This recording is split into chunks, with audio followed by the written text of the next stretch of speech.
Hello, welcome to Weaste Allotments. God knows what day it is. Actually, my phone's all steamed up there. It's the 30th today, 30th of January. Can you believe that? Last night, that goddamn snow hit the place, it covered everywhere. Come on here this morning, I'll show you the clip in a bit. It was like winter wonderland on here. 3 hours later, it's all gone. So there's another little clipper there as well I'm going to throw in. And then what we do is we run up to the top of the plot. I want to show you some wood chip. Now there's something up there. There's a story behind the wood chip. It's a video that I watched just recently, Chris there of Allotment Sheds. So we'll leave that until we get up there, and then after that I'm going to show you my mate's plot, Mark. Now he's got OCD like me. And his plot's pretty cool as well. He's had a few problems, especially with people driving tractors over the end of his plot, and I'll show you what his solution when I get up there. So yeah, watch this space. Well, just arrived on the allotments. I don't think there's going to be much I can do today, unfortunately. As you can see, there's snow everywhere, a couple of inches of snow, which is a bit unfortunate really. I really wanted to do, I've got some wood chip to be going around the paths, but there's nothing you can do in this. I'm not walking onto the paths on the me allotment because it won't make it look a bloody worse than it is. Just let the girls out here, down here now. It's the only place that ain't got snow, although the roof's absolutely covered in it. So I'm pretty chuffed with that actually. I mean, the snow could have, if it wanted to, have penetrated the mesh and covered everywhere, but it hasn't, fortunately for me.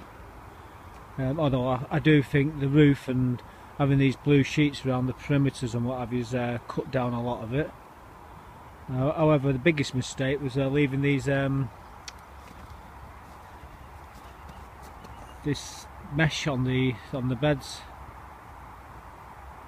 Not as it's going to do any harm. In fact, it'll probably keep the temperature up in the beds. It's pretty warm. I went into this greenhouse a minute ago just to check on the seeds, and you absolutely won't believe it. It's actually warmer inside the greenhouse.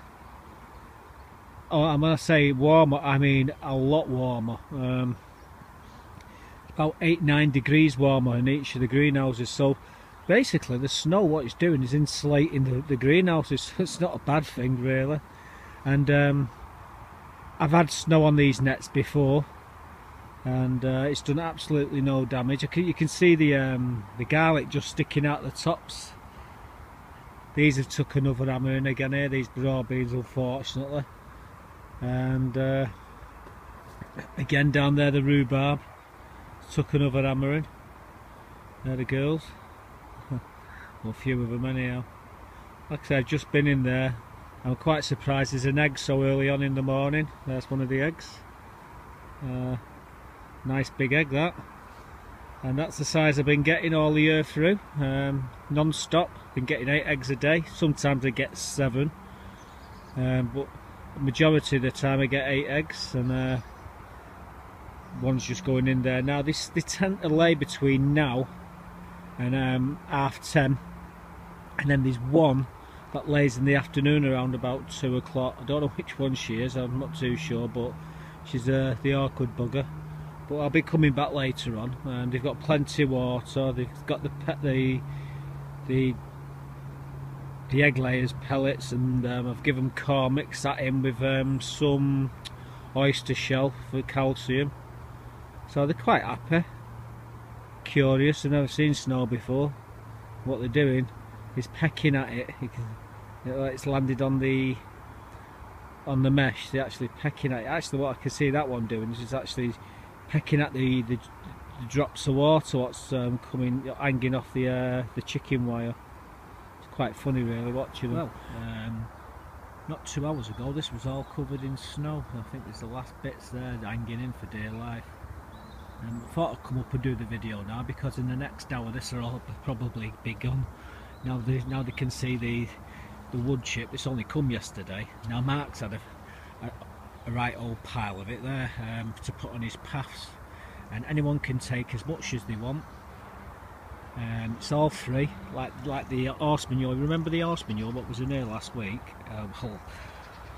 Well, that's all gone. It don't last very long on here, but we don't worry, because it gets delivered every week. Same with this woodchip here. Now I was watching Chris out of Allotment Sheds. He was talking about the Eden project, lad there in the States, and he was using this stuff to actually grow his veg in. He was putting about 4 to 5 inches of this stuff in, and then he was growing not into the woodchip, but into the soil what's underneath the woodchip. The only problem I could see with the woodchip is the loss of the nitrogen in the soil. But with me, I'm fortunate because I've got chickens, and I use this in the chicken pen. So all the woodchip is absolutely laced with chicken manure. So I'm getting it all. The nitrogen and what have you is getting straight put back in anyhow, and it's well rotted down when they've finished with it. But yeah, I've come up to have a look to get some of this stuff at the back here. It's more woodchip, but this stuff here, this is the stuff what you need with all the leaves, like Chris was saying. And yeah, we had 2 loads just dumped here the other day, and then it snowed over, and everybody's been walking past it and not noticed it. Well, Mark noticed it because he had a right pile to go on his beds, and anyone is absolutely entitled to get as much of it as they want. It's all free. Same with the horse manure. What we'll be doing in a bit is doing a clip. I've got a clip of Mark's plot. He's like me, he's got OCD as well. He's just got a little fire there. I'm really jealous of him. It's one of these log fires. He paid 60 quid for it. It's a cracker, it is. Now I had an opportunity to buy one, I think it was about 7 or 8 months ago, and the guy wanted 100 quid, but he kept on messing me about, saying I can't deliver it, the car's broken down, and oh, there was all excuses. So in the end I kicked it in the head and went and got a gas fire instead. But I had the money there waiting for him. I told him, said the money's here, just bring it down. It was a really big one as well, but sadly I haven't got it. But like I say, Mark's got a belter in that little shed there. I've got to give him another scaffolding pole to straighten up this chimney there. It's sort of leaning over, leaning chimney appeaser. Yeah, but like I say, I've got a clip, so I'm going to post the clip up and let you all have a look at it. Yeah, this is all his plot as well. I explain why he's put these fences in the plot as well. It's just to stop people reversing onto his plot. This is all his plot here, where all these big trap marks are. They've basically backed the tractor onto his plot, which is a bit naughty, but there you go. So that's why he's putting all his fences. He's got a load of pallets there, and he's going to continue it around there, I should imagine. But you still can reverse the tractor and what have you into here, so they can put the horse manure in. I can't believe that the lad who's delivered the wood chips not stuck it right at the bloody back of there. He just stuck it at the front of it. Or saying that they need to work on the back there anyhow, so he's probably done that to let him work on it. So that's probably the reason why he's done it. So there we go. And I'm going to post the clip up of Mark's plot, let you have a look at his plot. Like I say, he's got OCD just like me. Right, bye for now. This here is my mate Mark's plot. He's starting a bit of an orchard here, as I can see. All these lovely trees, doing really well.